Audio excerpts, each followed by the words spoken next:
Greetings, people. Today is May the 7th, 2020, and Elemental brings you the updates as we usually do. And on the headline today, we have sad news as reggae has lost one of its pioneers. We say rest in peace to Millie Small, who was born on October 6, 1947.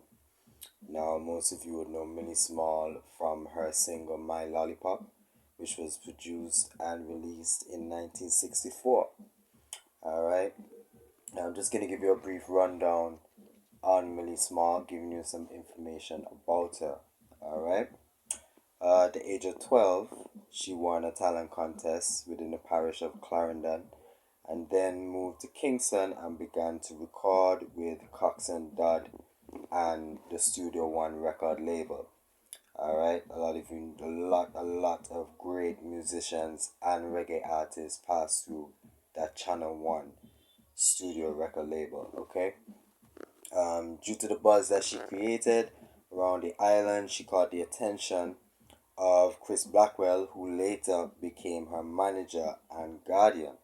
Alright, as he was from England, he took her to London and she recorded a rearranged version of Bobby Gage's My Boy Lollipop. Alright? So that's where the single came from. Just giving you a brief rundown about what her life entailed. The song has over 7 million copies worldwide being sold and has topped a number of charts in the number one spot. It also was the first major hit for Island Records. And a lot of you would know Island Records. Island Records by Chris Blackwell was also responsible for producing artists such as The Wailers, Cat Stevens, Stephen Winwood, and so forth. Okay?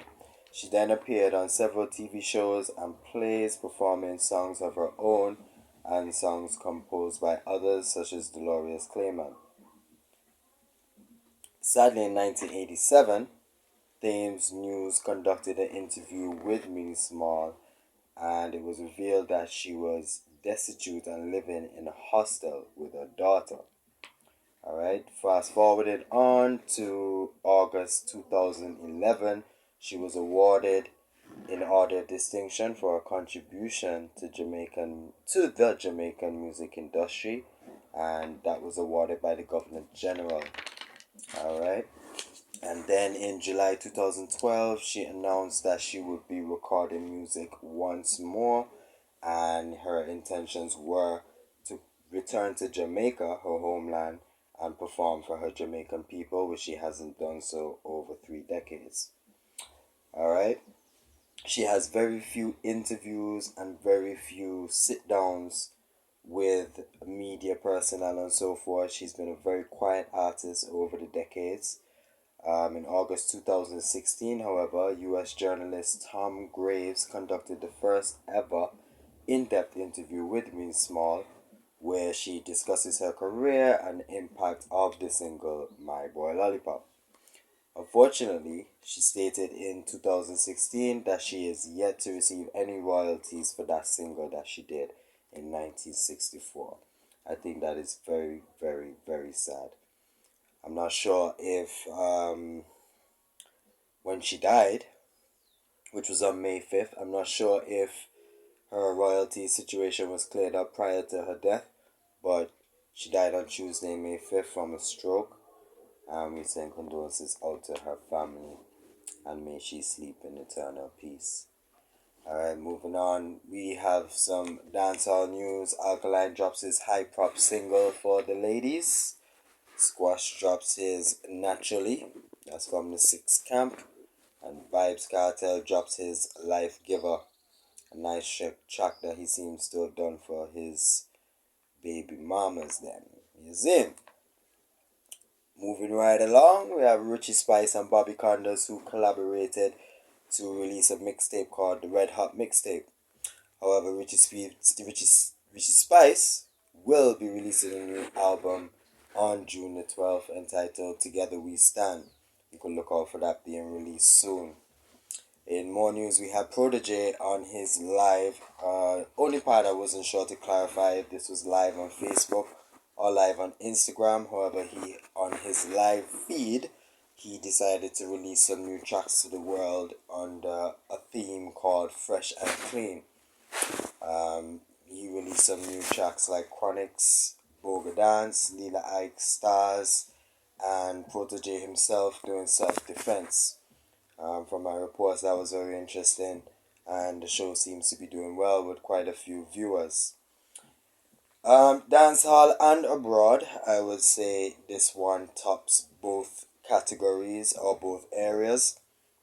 Sean Kingston was in a little bit of confusion over the last couple of days as a video has surfaced with vehicles being removed from his premises in Kingston.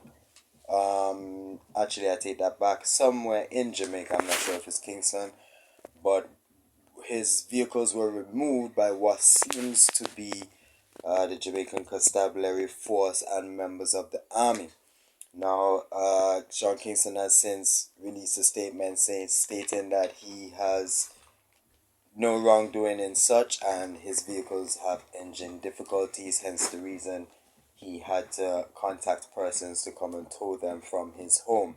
He also states that he still has all of his vehicles intact at his home in LA, in the States where he is located. So, a little bit of drama there. Last couple days, Eminem on his show Q45, Shade 45, he made a claim that Tupac Shakur is one of the best songwriters of all time to him.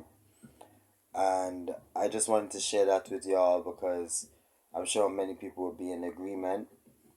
However, me personally, I do believe there is one person that he has overlooked in making that statement, and that would be the late great Michael Jackson.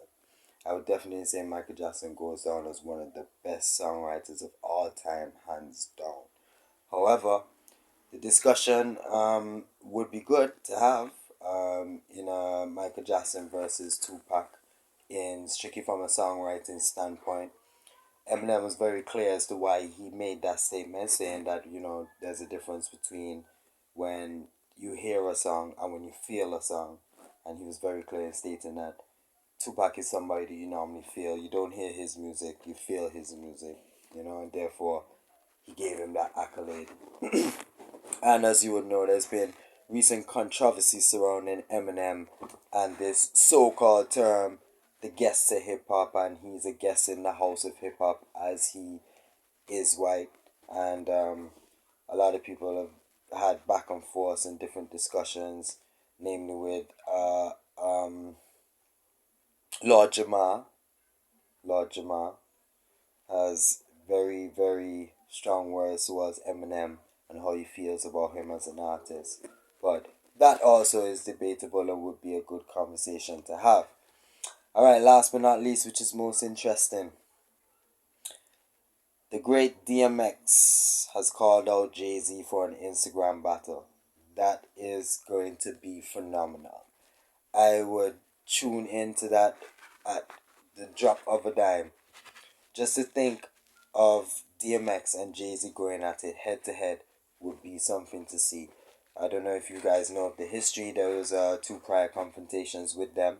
One, not sure of the second one. There's not really much audio or video from the first encounter. The second battle though was caught on tape. Many of you may have seen it on one of the Beef series.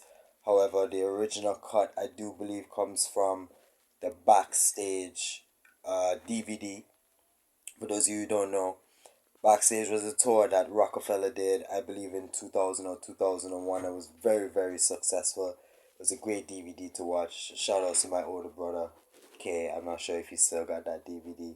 I would love to get a copy. If anybody's got a copy, you can reach out to me in the comments. Reach out to me however you can, because I would love to get a copy of that Backstage. However, in that battle, that was the second encounter. People saw it, people liked it. They then went on to collaborate on a few tracks. I believe it's Life and Times of Sean Carter, Volume 1. I could be wrong. I should have researched that. I do apologize. But it could be one. I believe it's one where we have Money Cash Hoes. Alright?